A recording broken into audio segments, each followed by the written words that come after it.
अस्सलाम वालेकुम रहमतुल्लाह। सर ये जो इन्वेस्टमेंट को क्रेडिट होते हैं, आपने कहा था जो इन्वेस्टमेंट पे नहीं करते, सर ये हमने करना तो एक ही बुक्स में होता है, लेकिन हम अपनी बुक्स में भी कम कर देते हैं। इन्वेस्टमेंट असल में शो कर रही होती है ना कि हमारा उसमें इंटरेस्ट कितना है, तो वो इंटरेस्ट हम असल में लूज़ कर देते हैं ना, आपस के गेन उल्टा रहे होते हैं। लॉजिक क्लास के बाद आ जाओ, चीज़ों में लंबी बहस कर लो, आ जाओ क्लास के बाद। ओके, जो चीज़ें भाई करनी है जिस तरह उस तरह करें। हाँ, आप नहीं आए थे कल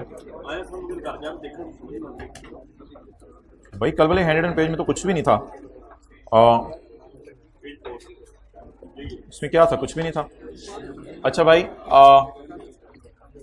ये तो वेरी इजी। किसने बेचा? ए ने। किसने प्रॉफिट रिकॉर्ड किया? ए ने। ए का प्रॉफिट वर्किंग 5.1 में पड़ा, वहां से माइनस कर दें बस। और क्या था? किसने बेचा? सिंगल एंट्री बस, पी ने। पी का जीपी पी एंड एल के मुंह पे पड़ा होगा, sale minus cost of sale GP. तो पी का जीपी पी एंड एल के मुंह पे पड़ा होगा, तो कॉस्ट ऑफ सेल बढ़ा दें ताकि जीपी कम हो जाए। फिक्स्ड एसेट किसने बेचा? ए ने। किसने प्रॉफिट रिकॉर्ड किया? ए ने। ए का प्रॉफिट कम कर दें, और क्या, वर्किंग 5.1 में जाके। और अगर पी बेचे तो पी की अदर इनकम के फेस पे पड़ी होगी पी एंड एल के, वहां से जाके माइनस कर दें, deduct from other income. Cost of sale बढ़ाने से प्रॉफिट कम हो जाता है ना, और कह रहे प्रॉफिट जीपी तो कम कर नहीं सकते, बस फिर जीपी में को प्लस माइनस कर दो। लेकिन जीपी तो कैलकुलेटर पे बैलेंसिंग निकलता है वहां फेस पे, क्या करें फिर? अकाउंटेंट्स ने तो यही हाल सोचा है कि खर्चे बढ़ाने से प्रॉफिट कम हो जाएंगे। इंपेयरमेंट ऑफ इन्वेस्टमेंट वर्किंग 5 में डेबिट कर दें, इंस्टेड ऑफ के पी एंड एल के मुंह पे डालें, और P's share of a dividend other income में से माइनस कर दें। और interest income expense, management fees income expense और सेल और कॉस्ट ऑफ सेल माइनस नहीं करनी पी एंड एल के फेस पे जी।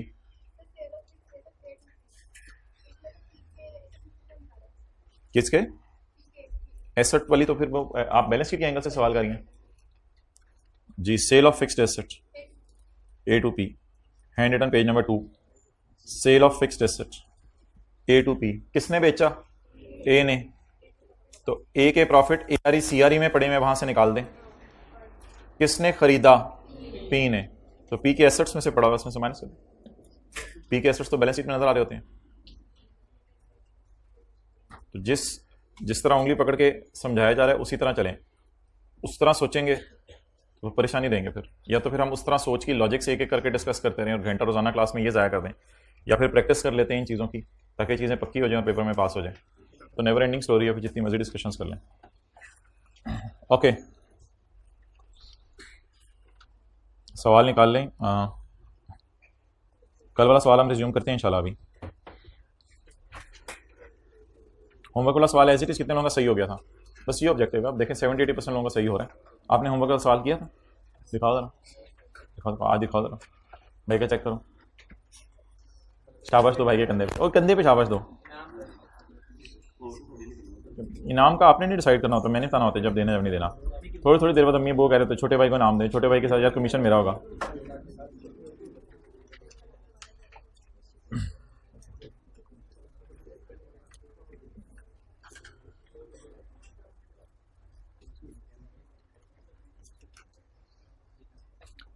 Page number 246।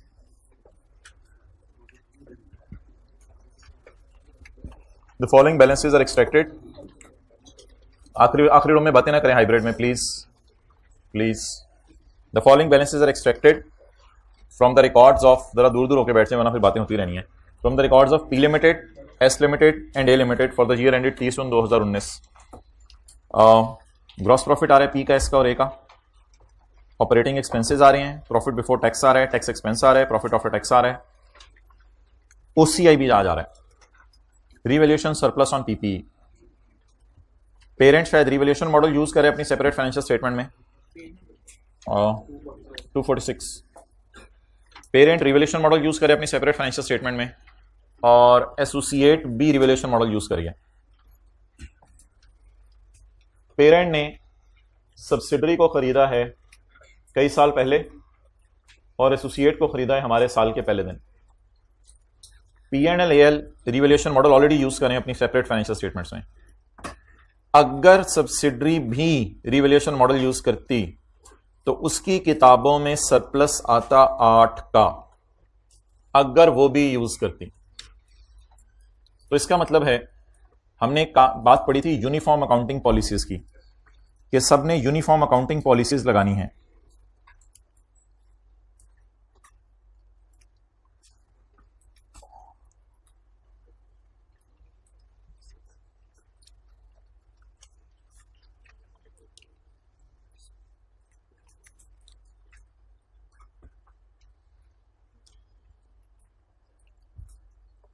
ये एक थ्योरी का कॉन्सेप्ट पढ़ा था, इसका पेज नंबर आप लोग लिख लें 25, यूनिफॉर्म अकाउंटिंग पॉलिसीज।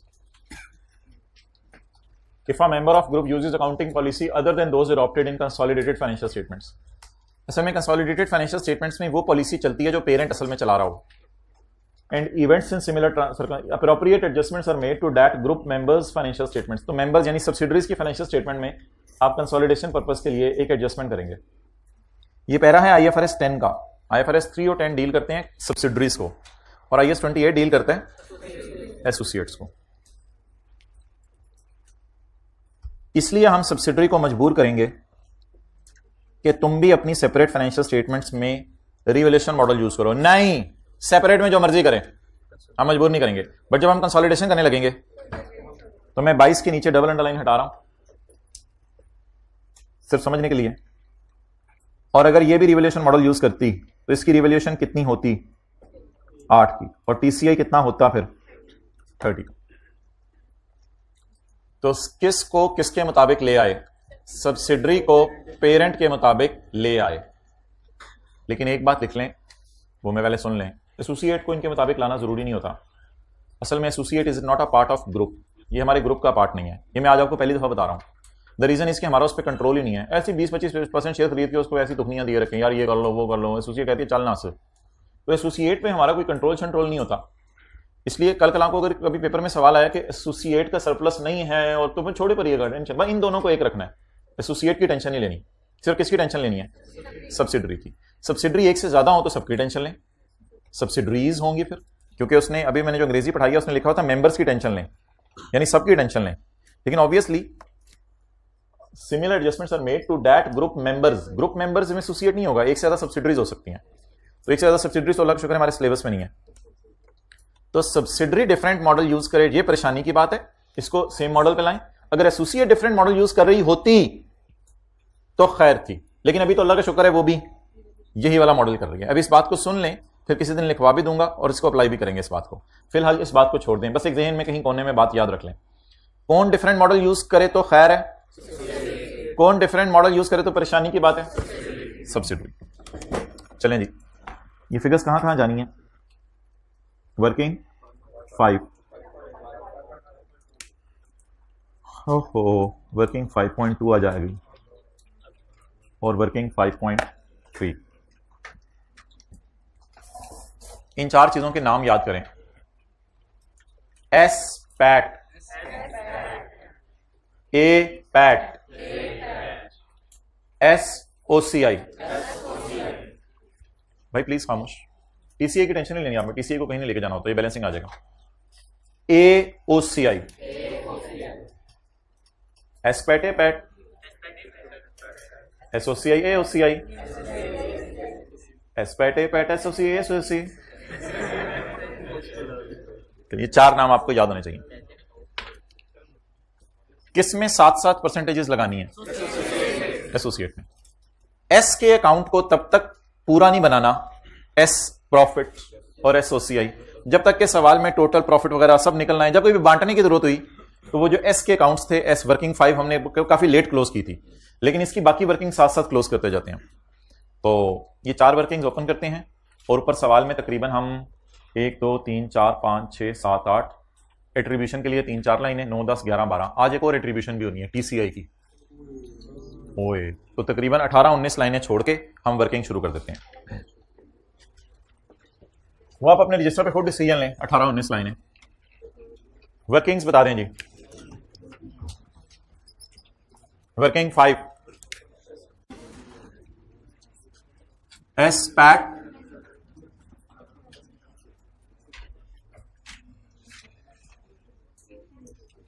नहीं नहीं नहीं ना ना ना ना सबर ना, तरतीब कल वाली तो ना छेड़ना यार। ए का प्रॉफिट, 4 लफ्ज जो मैंने बोले हैं कल वाली तरतीब पे चलें। ए का प्रॉफिट,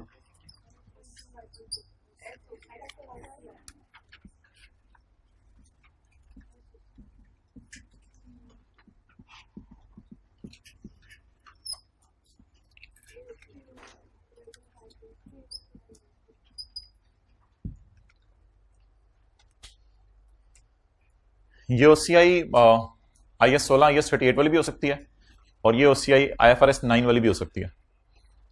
3 जगह ही हमने OCI पढ़ी है बस।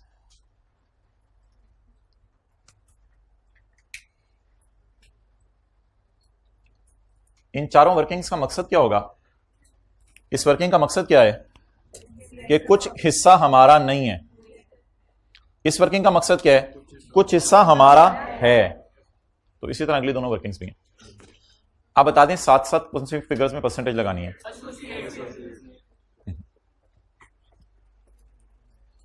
एस का प्रॉफिट,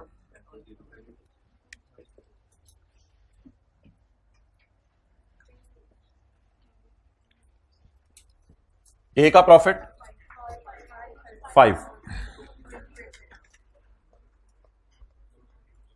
सिर्फ प्रॉफिट्स पे नजर रखनी है और OCI पे। 5 का कितना हमारा?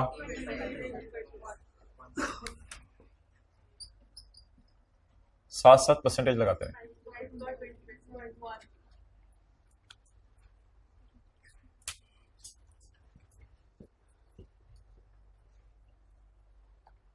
एस की OCI सब्सिडरी के दो नाम से याद रखेगा, इमरान खान और PTCL। इधर 7-7 परसेंटेज नहीं लगानी होती, इस साइड पे लाके को परसेंटेज लगानी होती है बाद में।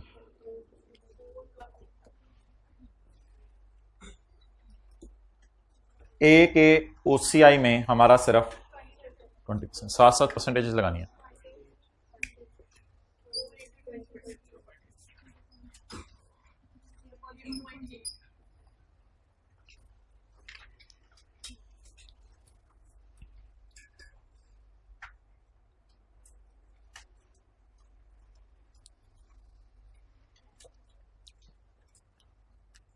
सवाल में कोई एडजस्टमेंट्स नहीं है, अगर एडजस्टमेंट्स होती तो मैं करता।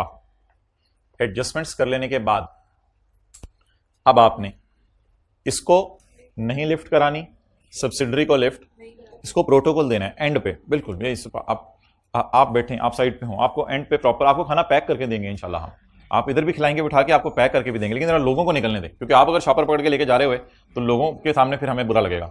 तो सब्सिडरी आप पुराने ग्राहक हमारे, आप जरा ठहरो, एसोसिएट को फारग कर दें। कोई एडजस्टमेंट्स हैं कल के सवाल की तरह?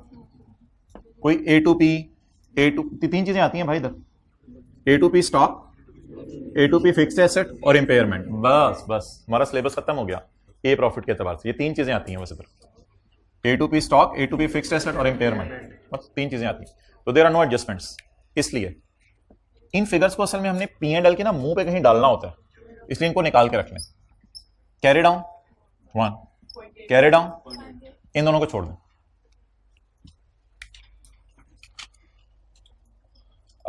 P consolidated statement of comprehensive income for the year ended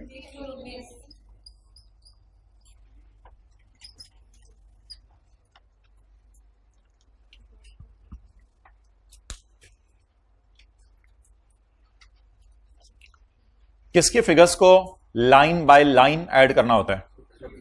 subsidiary की। सब्सिडरी के फिगर्स को क्या ऐड करना होता है? Line by line. डन भाईजान, स्टेप्स याद रखिएगा, रिदम लूज नहीं करना आप लोगों ने। हमने 4 वर्किंग्स खोली हैं और 4 वर्किंग्स खोल के ए के अंदर अगर कोई एडजस्टमेंट्स होती हैं तो वो सवाल में इंशाल्लाह हम कर देते। एडजस्टमेंट्स करने के बाद ए के अकाउंट्स को फौरन क्लोज कर दें, क्योंकि मेरा P&L बन नहीं सकेगा जब तक ये फिगर्स मेरी रन किए। लाइन बाय लाइन ऐड करना है। मैं बताता हूं किस किस को, देखते जाइएगा। इन दोनों को, क्योंकि सेल कॉस्ट ऑफ सेल नहीं है ना, तो जीपी को भी ऐड करना पड़ेगा। इन दोनों को, इन दोनों को, और आज इन दोनों को भी। जारी सी बात है, जारी सी बात, लाइन बाय लाइन। रिदम तो रिदम होता है।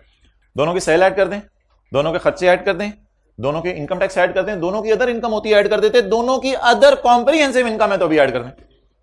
तो लाइन बाय लाइन ऐड कर दें, बस खत्म होगी बात। लाइन बाय लाइन चीजें ऐड कर दें। 2 लाइनें मैं छोड़ूंगा, वो जरा आपने देखनी है कहां छोड़ूंगा मैं। तो पहला स्टेप क्या करें आप, इनको लाइन बाय लाइन चीजों को 2 लाइनें मैं छोड़ूंगा, वो पता नहीं क्यों। पहले मैं 1 लाइन छोड़ता था इसके लिए, आज मैं 2 लाइनें छोड़ूंगा। शायद पता चल गया हो आप लोगों को। अच्छा जी,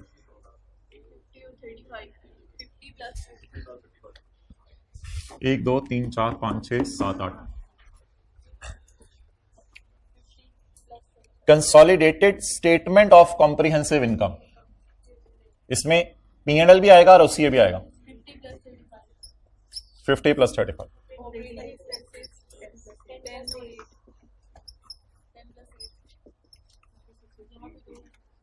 अच्छा जी, नहीं यहां नहीं 2 लाइनें छोड़नी, किसी और जगह दूसरी लाइन छोड़नी है। PBT के ऊपर 1 लाइन छोड़ दें, PBT के ऊपर 1 लाइन छोड़ दें। यहां मैं क्वेश्चन मार्क लगाता हूं, PBT के ऊपर 1 लाइन छोड़ दी। कल की तरह, कल का होमवर्क किया हुआ आप लोगों ने, कल की तरह।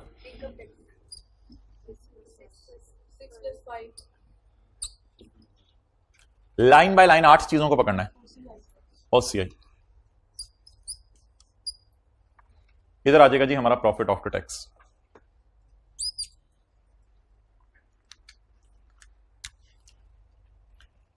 एड अदर कॉम्प्रिहेंसिव, आज पैट को क्लोज नहीं करना डबल लाइन लगा के, other comprehensive income line by line add करें।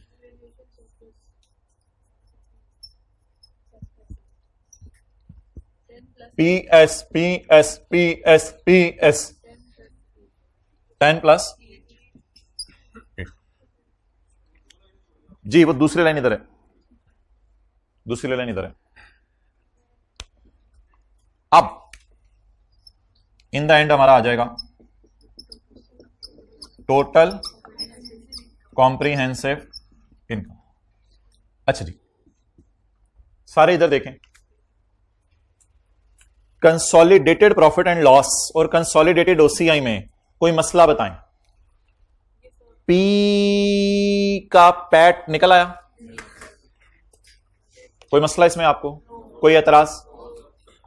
P का OCI, ये सब P का। S का पैट इसमें पड़ा हुआ है, पड़ा हुआ है, इसको कुछ कर लेंगे, इसमें है मसला हमें ये, क्योंकि सारा हमारा नहीं है, वो एट्रीब्यूशंस कोई चीज होती है, पता नहीं इस वक्त कर लेंगे। S का OCI, इसको भी कुछ कर लेंगे कहीं जाके, इसको भी एट्रीब्यूशंस में देख लेंगे, अभी टेंशन नहीं। एक बार याद रखिएगा, जो हमारा यहां तक होता है ना, उसमें P और S का सब कुछ पड़ा होता है, P और S का सब कुछ पड़ा हुआ है। एक चीज छोटी सी बता दें जो अब रह गई है, अगर मैंने आप टोटल्स कर दिया आपके सामने तो एक मसला रह जाएगा, एसोसिएट को कहां लेके जाना है फिर, वो भी तो हमारी है। एट्रीब्यूशंस की टेंशन ना लें, वो तो बाद का मसला है। यहां तक बता दें हमने क्या कर दिया, P का पैट P का OCI, S का पैट। अब थोड़ी सी कमी महसूस हो रही है, बाबा जी रहमत कह रहे हैं वो जो शेयर खरीदे थे एसोसिएट थे, वो जो शेयर खरीदे थे एसोसिएट के, वो चार्ट डालने के लिए खरीदे थे, वो कुछ नहीं कर रही। तो ये अल्लाह का शुक्र है तैयार माल है, पहले से निकला पड़ा। इसको अब आप रेड मार्कर से पकड़ के जूते मारें, इसको अब आप ले आए। ये 2 फिगर्स ले हैं जो हमने ऑलरेडी निकाल के रखी हुई हैं। ये 2 लाइनें जरा याद रखनी है आप लोगों ने। क्या? शेयर ऑफ पैट, मैं आज आपके लिए जरा बेहतर लफ्ज लिख रहा हूं ताकि याद रहे, कोई गलती ना कर दें आप। शेयर ऑफ पैट फ्रॉम, और कोई लाइन डलवाएं इधर, share of OCI from associate.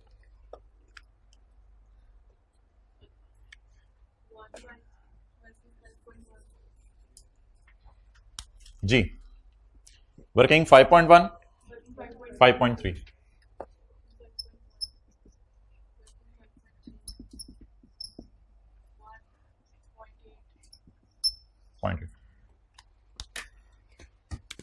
एट्रीब्यूशंस आज मैं आगे कर लूंगा जरा खुली खुली करके, एट्रीब्यूशंस आज मैं इधर कर लूंगा।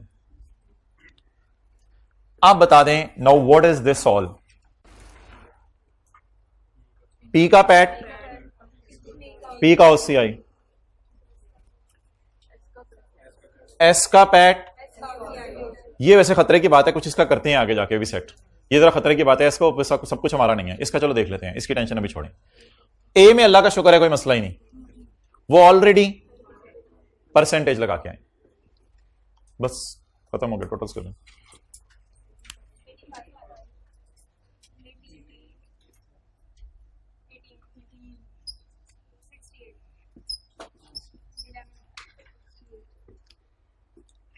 एक मिनट सारे देखें पहले। 6 + 5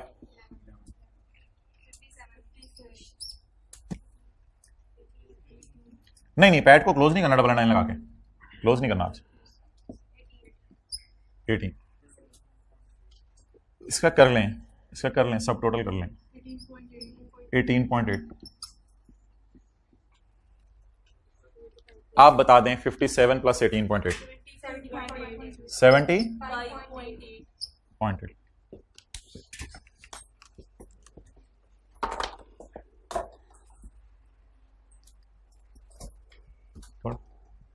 छोड़े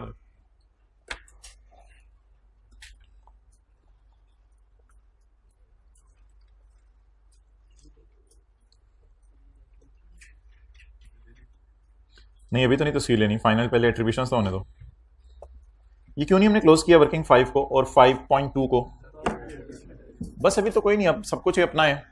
अच्छा कि लॉजिक क्या है ये? वैसे मैंने शुरू वाली क्लास में बताया लॉजिक क्या है। एस की सारी चीजें हमने डालनी है, हमारा कंट्रोल है इन सारी चीजों के ऊपर, इसलिए हमने डालनी है। लेकिन इन द एंड ऑब्वियसली हमारी नहीं है ये, हमारा कंट्रोल तो है इन चीजों पे, इसलिए हमारी नहीं है। तो अब एट्रीब्यूशंस करनी है। अब कुछ लोगों की राय आई थी स्टैंडर्ड बनाते हुए कि 3 चीजें एट्रीब्यूट करें।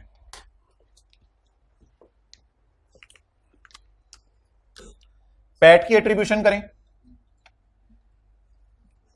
ओसीआई की एट्रीब्यूशन करें और टीसीआई की एट्रीब्यूशन करें। स्टैंडर्ड बनाने वालों ने कहा नहीं, बहुत ज्यादा खिचड़ी मच जाएगी, बस आप पैट की कर दो और टीसीआई की कर दो। ओसीआई शायद वो टीसीआई में फिर कवर हो जाएगी, तो अब आप पैट की एट्रीब्यूशन कर दो और ओसीआई की नहीं, टीसीआई की। तो बस 2 चीजों की, पैट की एट्रीब्यूशन और टीसीआई की। अब यहां पर मैं हाथ रख रहा हूं, मुझे बता दें 57 की एट्रीब्यूशन किसी को पुरानी वाली याद हो तो क्या करते हैं? 57 में से वर्किंग 5 वाली फिगर बस माइनस करनी होती है। तो ये किसकी एट्रीब्यूशन हो जाएगी? ये इस वाली एट्रीब्यूशन पे हमें कोई टफ टाइम नहीं लगेगा क्योंकि ये हमें पता है। फिगरें निकाल के रख लें। अब इनको क्लोज कर दें। जब ये टीसीए निकल आया करें, अब क्लोज करना है वर्किंग 5 और 5.1 को, वरना आप कंफ्यूज 5.2 को, वरना आप कंफ्यूज होते रहेंगे कौन सी चीज कहां लेके जानी है।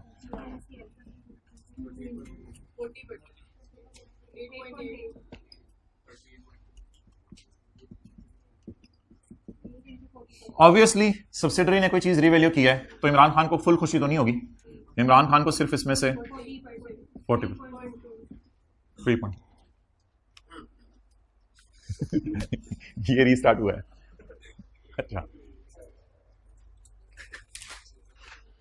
अच्छा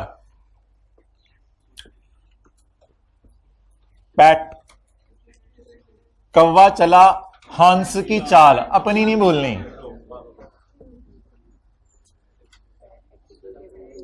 PAT attributable to parent owners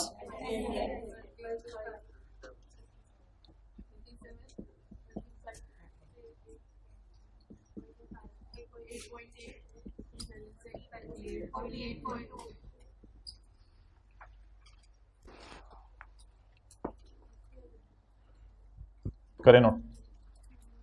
57 PAT को तकसीम कर दो।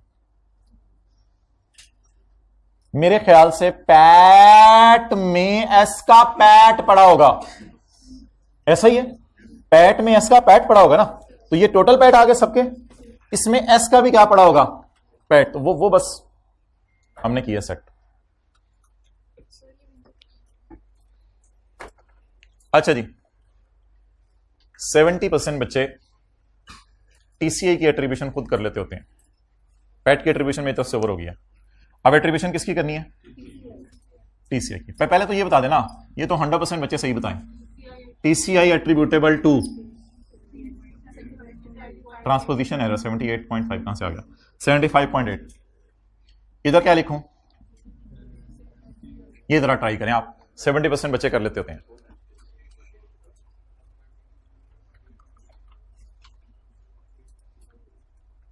इसके दिल में डीप डाउन ख्याल आया मैं 30% में हूं, ऐसे ही डीप डाउन ख्याल आया, ना लाया करें, ना लाया करें।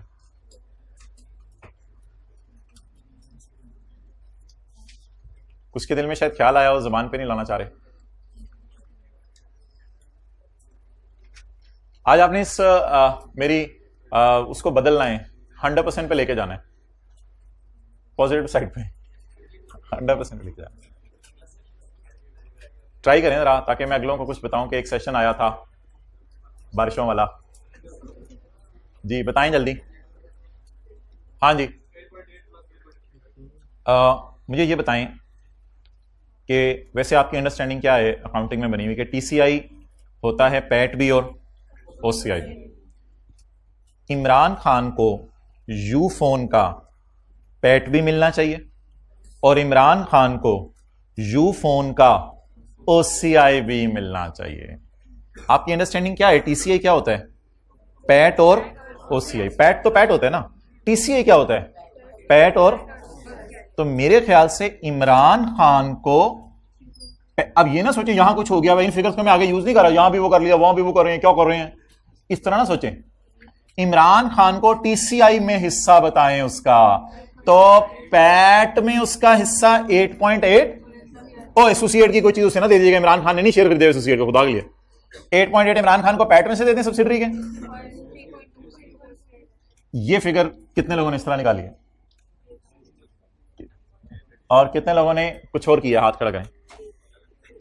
तो टीसीआई होता क्या यार, मुझे बता दें। पैट और, तो इमरान खान को दोनों में हिस्सा देना। अच्छा कोई बच्चा ये ना क्लास के ताकि पूछे इधर भी आपने 8.8 दे दिया, इधर भी आपने 8.8, मैंने इन फिगर्स को आगे यूज नहीं किया, खुदा के लिए मैं फिगर सवाल से उठा रहा हूं अलग से। तो बस ये जी थोड़ी सी बात है, कुछ बोंगे क्लास के बाद रटा मारते हैं, इधर वर्किंग 5 आनी है, इधर वर्किंग 5 भी आनी है, 5.2 भी आनी है। खैर है, चलेगा ये रटा, मैं क्या करूं। तो ये जी दोनों चीजें आ जाए, कितना 63.8।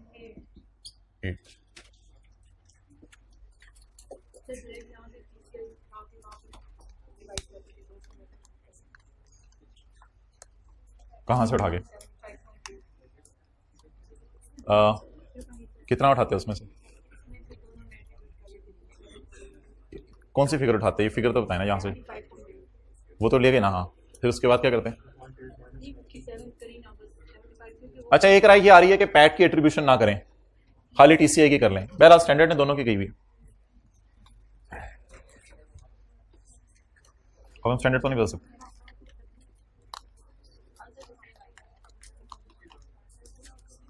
यूजर्स को आपने शो करनी है दोनों अलग अलग। अब टाइम नहीं है, मैं आपको पैकेजेस के फाइनेंशियल स्टेटमेंट खोल के दिखा देता, उन्होंने भी दोनों की एट्रीब्यूशन की हुई है। चलें, it's over from my side, और because it is a new thing तो मैं आपको एट्रीब्यूशन एक दफा दोबारा दिखा रहा हूं बस, कि एट्रीब्यूशन कैसे करनी है।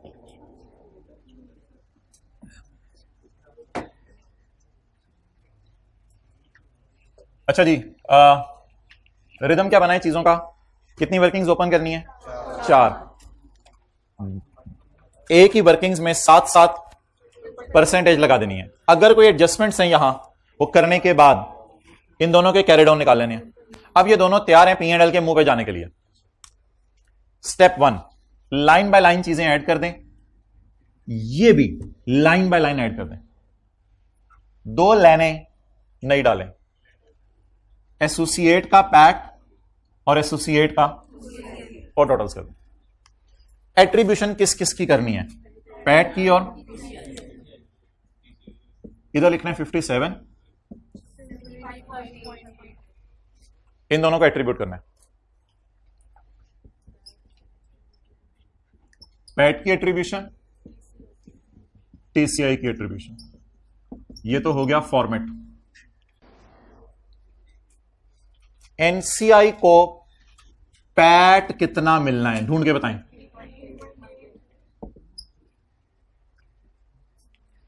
एनसीआई को देखें, कई दफा ना फॉर्मेट बताते हैं क्या फिगर उठानी है।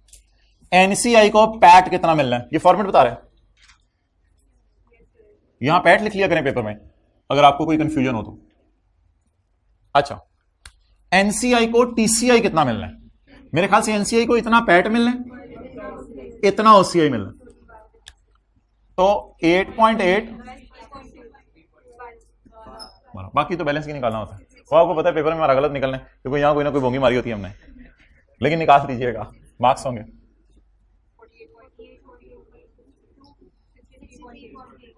63.8 जी।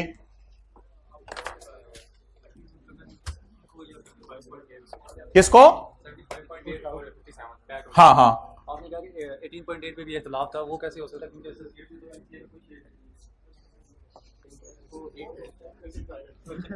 और भाईजान चपेट मारो, एसोसिएट कहां से आ गया बीच में? वो देखे ना, ओसीआई में तो एनसीए का हिस्सा है ना, ओसीआई में शेयर भी तो पड़े ना सर। क्या एसोसिएट की तो मैं बात ही नहीं भी कर रहा, लेकिन उसका तो हिस्सा है ना, एनसीए के तो है ना, वो तो अलग हो सकता है। ओके, चपेट छोड़ दें इन मोबाइलों को, फेंक दें इन मोबाइलों को, पकड़ के फेंक दें। अच्छा जी, हाँ जी,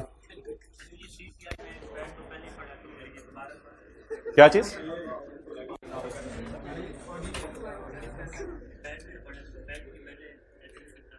हम इस 57 को यहां लाके तो नहीं कुछ कर रहे, क्या? कहा ये सारा?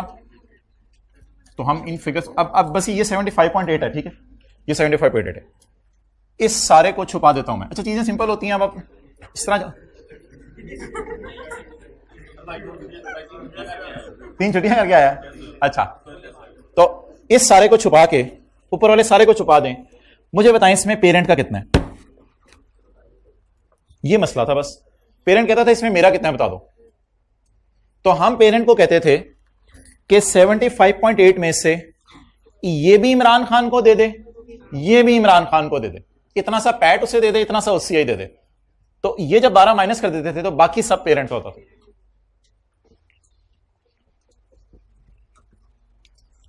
ये कोई इस टाइप की चीज बनी है।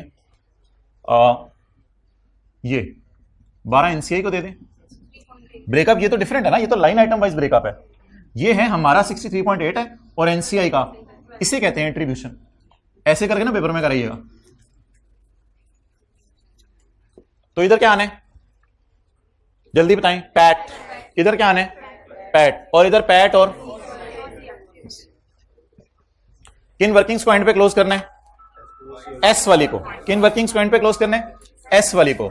किन वर्किंग्स को पी एंड एल का मुंह बनाते हुए क्लोज करना है? ए की वर्किंग्स को। और किन वर्किंग्स को पी एंड एल टीसीए वगैरह बना के एंड पे क्लोज करना है? एस वाली वर्किंग्स। निकालने कल वाला सवाल, तो उसको खत्म करें और फिर छुट्टी तेरी मेरी। 2:05 पे आप तशरीफ लेइएगा। सर आसिफ भी क्लास आमतौर पे 2:35 पे शुरू करते हैं जुमे वाले दिन, तो अगर 4 सुन्नतें आप बाद में पढ़ लें, या पता नहीं इतना टाइम ऐसे होगा शायद सुन्नतें पढ़ने का बाद में भी, तो 4 और 2 फिर सब यू 2:05 से लेके हम 2:35 तक कोशिश करेंगे पास्ट पेपर का क्वेश्चन नंबर 2 कर लें। और कल आपको पता है फिर इंशाल्लाह हम 3:30 शुरू हो जाएंगे, फिर रात को 7 बजे, 8 बजे, 9 बजे हमने IAS 28 के पास पेपर के सवाल जो है वो करने हैं। तो क्योंकि IAS 1037 हमें मंडे को बुलाया हुआ है इसने इंटरव्यू देने के लिए, मंडे को इंशाल्लाह इसके पास भी जाना है। ओके, तो जिन लोगों ने कस्में खाई हुई थी दूसरी क्लास में नहीं आना, कल ये कसम तोड़ने का टाइम आ गया है, कफारा भी अदा करना पड़ेगा। अच्छा, कंपनसेशन कहते हैं इंग्लिश में। अच्छा जी, वापस आ जाएं जो हम सवाल कर रहे थे।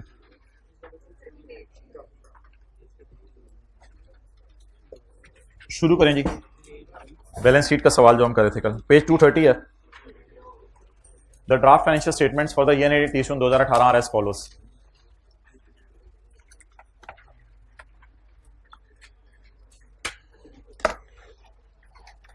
चलिए बातें होगी बस।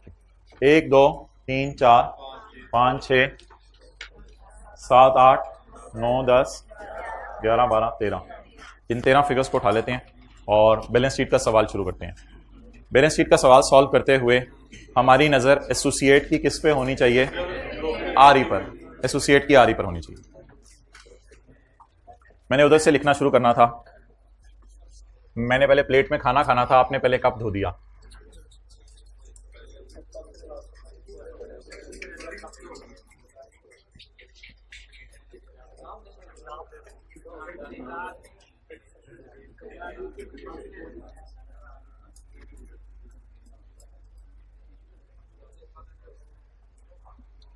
इधर आओ।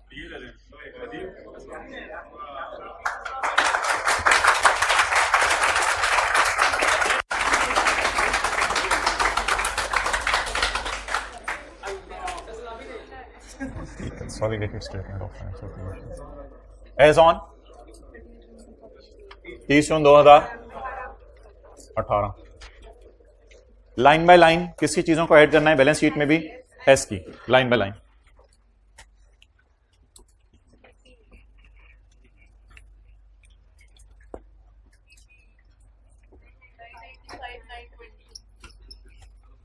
थोड़ा सा क्विक मेरे साथ चल रहे हैं ताकि एडजस्टमेंट्स पे हम स्लो हो जाएं। इंटेंजिबल्स, अच्छा यार एक बार याद रखिएगा, कभी भी ना बैलेंस शीट के आइटम्स पे छुरी नहीं चलानी। वो जो बैलेंस शीट के आइटम्स में छुरी नहीं चलानी 9/12 8/12, क्योंकि वो फॉर द ईयर नहीं होते, वो किस टाइप के होते हैं? एज ऑन टाइप होते हैं। इन्वेस्टमेंट्स,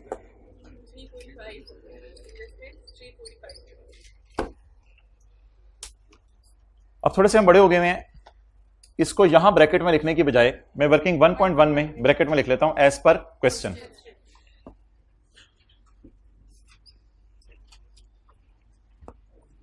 ये तो P&L के लिए जगह होगी ना।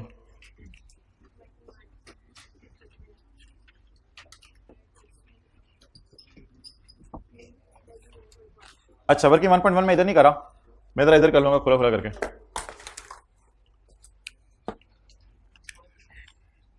आप लोग बेशक वर्किंग 1.1 6 लाइनें इधर छोड़ दें, इधर कोई एडजस्टमेंट अकाउंट में भी 4-5 लाइनें चलेंगी। वर्किंग 1.1 के लिए इसी के नीचे 6 लाइनें छोड़ दें।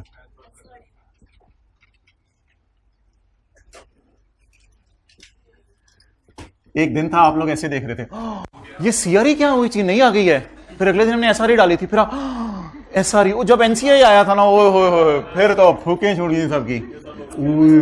और रशीद 4 वर्किंग, मैं कल्ला।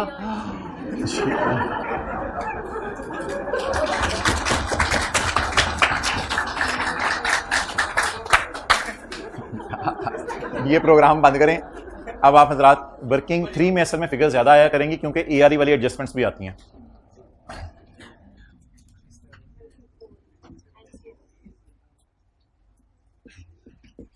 और जी वर्किंग 7 है हमारी, जरा एक मेन वर्किंग, इन्वेस्टमेंट इन एसोसिएट।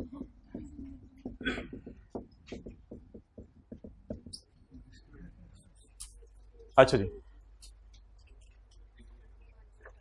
ये मुंह पे हाथ रख के बातें करने वाला पुराना हो गया है, ये हम अपने जमाने में लगाते थे। आप लोग अपनी नई चीज लेके आए।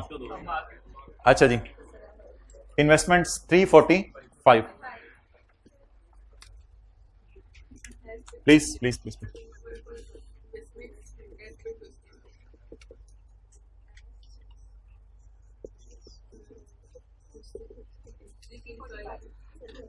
अच्छा, अब जरूरी नहीं कि ये जो 345 है ये सब्सिडरी की इन्वेस्टमेंट हो, एसोसिएट की हो। ये हो सकता है पेरेंट ने सब्सिडरी के शेयर भी खरीदे हो सकता है एसोसिएट के खरीदे हो सकता है किसी कंपनी के 1-2% और भी शेयर खरीदे हो सकता है कोई बैंक में पैसे इन्वेस्ट किए हो। अब इट डजंट मीन कि ये पेरेंट ने सऊदी किंग को ही पैसे दिए हैं, पेरेंट ने किसी और को भी पैसे दिए हो सकते हैं जिससे एसोसिएट खरीदी थी, और किसी और को भी पैसे दिए हो सकते हैं जिससे कोई और शेयर खरीदे थे, या बैंक में भी पैसे इन्वेस्ट किए हो सकते हैं। तो ये इन्वेस्टमेंट जरूरी नहीं वर्किंग 1 में ही जाए। आज हो सकता है इसमें से थोड़ी सी वर्किंग 1 में चली जाए, थोड़ी सी वर्किंग 7 में चली जाए, और थोड़ी सी इधर ही पड़ी रह जाए। ओके, 3110249। अब आपने ना ये गुडविल की जगह अलग छोड़नी है, और इन्वेस्टमेंट इन एसोसिएट की जगह अलग छोड़नी है। Current assets, please please please behave professionally. 3110249। वरना छोटा भाई बड़े भाई को बता रहा होगा, मेरे अब्बू क्लास में बातें निकालते थे। 2499। देखें आप पूर्वकार जिंदगी गुजारें। 2499 शेयर कैपिटल।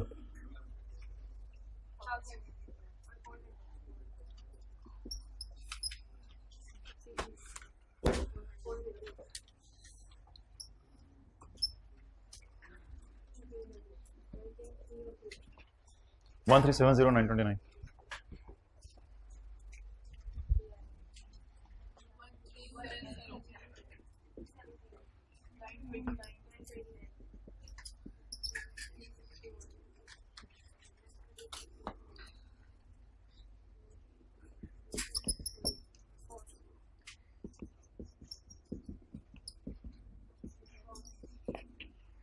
जिस तरह IFRS 9 में होता था ना कितने के शेयर खरीदे, इसके नीचे मैं एक लाइन छोड़ रहा हूं, मैंने फिगर्स प्लस माइनस करनी है।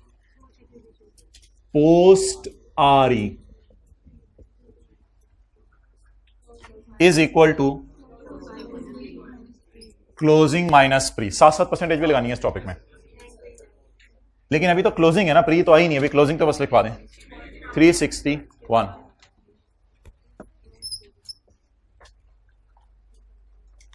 ये परसों की क्लास में सीखा था और फिर परसों घर जाके होमवर्क किया था। परसों 3 सवाल इस तरह के किए थे, परसों 3 से, एक छोटा सा मैंने क्लास में किया था, एक छोटी सी करवाया था और एक क्लास में किया था, फिर तीसरा वाला और चौथा वाला होमवर्क में दिया था। तो 4 दफा ये काम कर चुके हैं हम, जो ऐसे देख रहे थे उनको बता रहा हूं। ओके, असल में यार ये दुनिया और वर्ल्ड बड़ा चैलेंजिंग हो गया है। अब आप किसी वजह से भी सुस्ती करते हैं ना, तो ना दुनिया वाले आपको छोड़ते हैं ना ICAP आपको छोड़ता है। अब किसी का लिहाज नहीं करते दुनिया वाले। 2080 2440 बड़ी फास्ट हो गई हैं चीजें।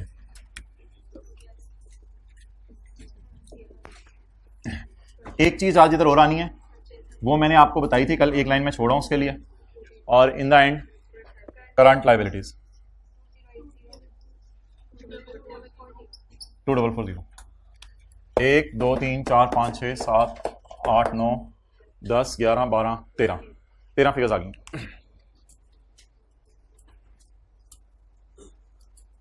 तेरह फिगर्स तो आ गई, लेकिन साथ वाले से कहेंगे 13 क्या बनेगा अगर तू नहीं पढ़ेगा तो। ये असल में क्या आपको रहा है, सुना अपने आप को रहा है, कवा तीनों सुनावा no no. Those who don't know the background of this, they should not know. It's not the right time to know.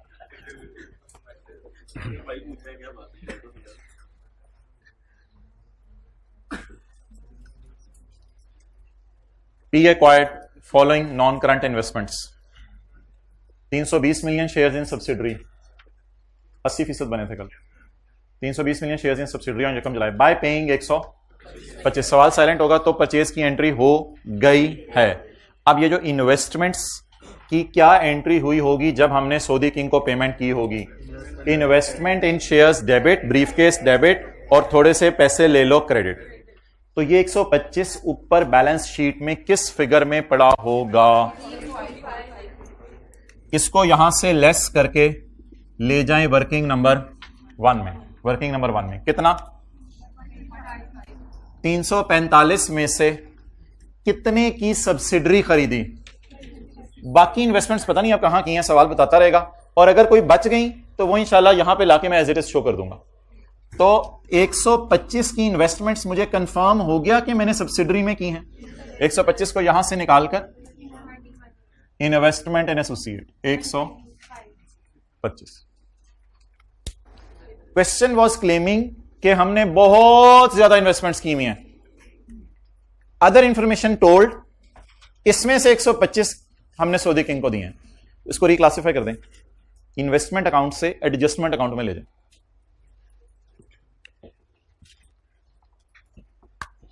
Okay,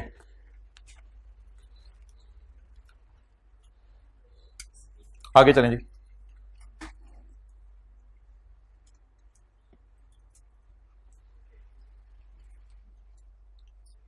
$55 million shares in associate on यकम अप्रैल 2018। साल खत्म होने से 3 महीने पहले। अच्छा सॉरी, यकम जुलाई 17, इसकी प्री आरी निकाल दें साथ ही। प्री आरी यकम जुलाई 17 कल वाली, यकम जुलाई 17 प्री आरी।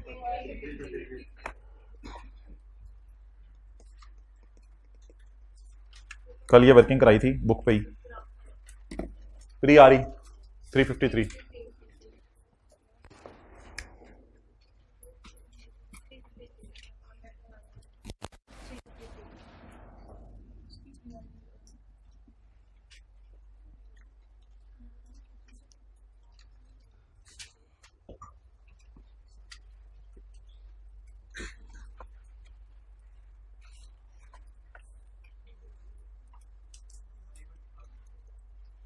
कल नहीं आए थे इसलिए करे होगे। अच्छा क्या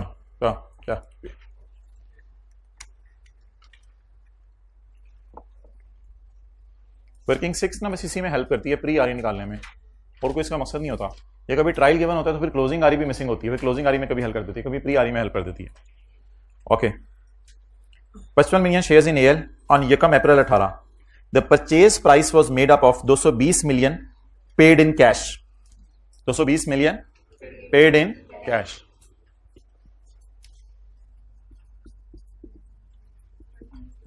कैश की एंट्री अकाउंटेंट भूलता नहीं, इसलिए इस इन्वेस्टमेंट्स में पड़ी हुई है 200।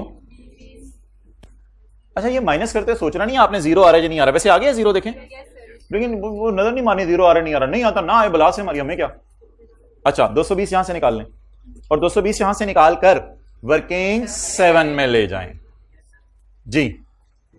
लेकिन नहीं, investment in associate doesn't only comprise of cash payment. हमने कल एक और पेमेंट भी की थी, तो इसलिए इसको थोड़ा सा अंदर करके लिख लें। इसको मैंने क्यों यहां लिखा था, क्योंकि सऊदी किंग को मैंने कहा था थोड़े से पैसे ले लो, ओए नहीं पैसे ही ले लो, पैसे ही ले लो बस, तो इसको मैंने 125 को इधर ही लिख दिया। और एसोसिएट जब मैं खरीदने गया मैंने कहा थोड़े से पैसे ले लो, और इसका मतलब है फिर अंदर आ जाओ फिर डन। तो इसको सोचो अंदर रख लें, क्योंकि इन्वेस्टमेंट्स को फिर प्रॉपर यहां लाके रखेंगे जितनी भी हैं, कितने की मैंने खरीदी हैं। 1 मिलियन शेयर्स पेरेंट ने अपने देने पसंद किए at the rate of acquisition यकम अप्रैल 18 को। एक शेयर 5 रुपए का था, लेकिन प्राइस 6 रुपए हो गई थी जब शेयर हमने अगले साल इशू किए। तो हमारे साल वादा किया गया था शेयर देने का, कैसे पता चला, इशू अगले साल हुए थे। आप बताएं, इन्वेस्टमेंट इन ए debit, purchase consideration payable credit, ये देने का वादा हो गया, और जब अगले साल शेयर इशू होंगे तो फिर ये वादा डेबिट, और अपनी शेयर प्रिंटिंग मशीन से शेयर प्रिंट करा के देंगे, तो शेयर कैपिटल में 1 रुपया डाल देंगे और शेयर प्रीमियम में, ये एंट्री अगले साल होगी, हमने नहीं करनी। साई की तरफ देखना, मैं भी साई में यहां देख रहा हूं, ये एंट्री हो गई है या नहीं हुई, सवाल साइलेंट है, सवाल साइलेंट है, क्या एज्यूम करें।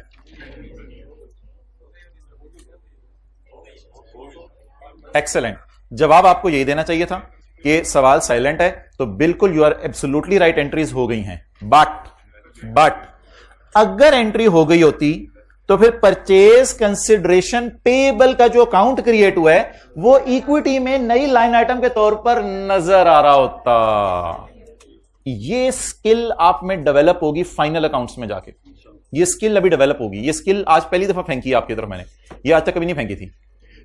असूल हमारा जनरल क्या है, हर एंट्री होगी भी है, अगर सवाल में कुछ नहीं लिखा तो होगी भी है, जो भी पैसे ले लो, शेयर ले लो, जान ले लो, सारी एंट्रीज होगी भी हैं, एक्सेप्ट के सवाल कह दे share issue has not been recorded.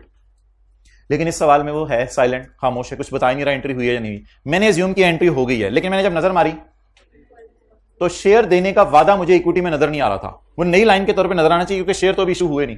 और उसने ये भी नहीं लिखा कि अकाउंटेंट ने रॉन्गली शेयर इशू करके एंट्री कर ली है, ऐसी भी कोई बात नहीं लिखी हुई कि मैं जबरदस्ती कोई चीज अज्यूम कर लूं। कभी गलती हुई होगी तो वो बताएगा, गलती छुपाता नहीं है, फिर गलती अगर होगी तो बताता है। तो लिखें purchase consideration payable balance sheet में नजर नहीं आ रहा, इसलिए ये एंट्री नहीं हुई। Purchase consideration payable balance sheet में नजर नहीं आ रहा, इसलिए ये एंट्री नहीं हुई।